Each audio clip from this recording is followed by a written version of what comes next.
पुढीलपैकी बरोबर विधान कोणते ते सांगा.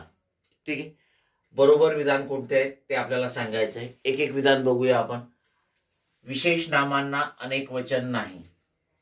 अगदी बरोबर आहे, विशेष नामांना अनेक वचन नाही, परंतु विशिष्ट व्यक्तीबद्दल बहुमान किंवा आदर दर्शवण्यासाठी एक वचन वापरले जाते, हे चुकीचं आहे. ठीक आहे, बहुमान किंवा आदर दाखवण्यासाठी आपण एक वचन नाही अनेक वचन वापरतो, त्यामुळे हे विधान चुकीचं आहे. मराठीत एक वचन द्विवचन असे दोन वचने आहेत, चुकीचं आहे. मराठीमध्ये एक वचन आणि अनेक वचन असे दोन वचन आहेत. एक वचन, द्विवचन आणि बहुवचन असे संस्कृतमध्ये आहेत तीन वचन, पण मराठीमध्ये मात्र दोनच वचन आहेत, एक वचन आणि अनेक वचन.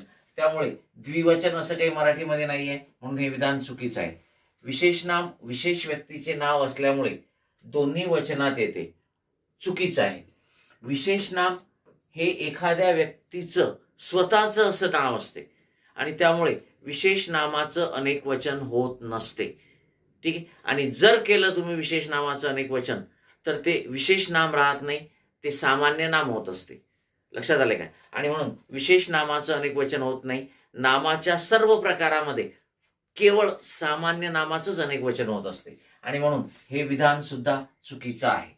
ठीक आहे, प्रतिष्ठावाचक बहुमानार्थी योजण्यात येणाऱ्या आकारांत पुल्लिंगी नामाचे अनेक वचन तेच राहते. अगदी बरोबर आहे. बघा, प्रतिष्ठावाचक बहुमानार्थी योजण्यात येणाऱ्या याचा अर्थ काय?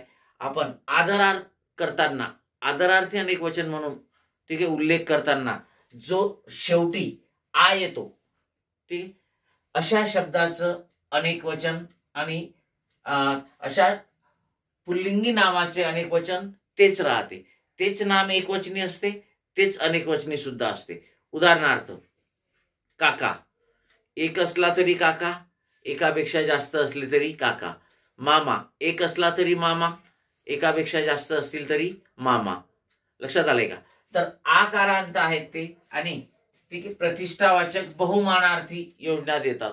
ठीक, अण्णा, बरोबर. मग यांचं एक वचनी आणि अनेक वचनी रूप काय असते? सारखंच असते आणि म्हणून फक्त ड बरोबर हे आपलं उत्तर आहे, 2 नंबरचा पर्याय.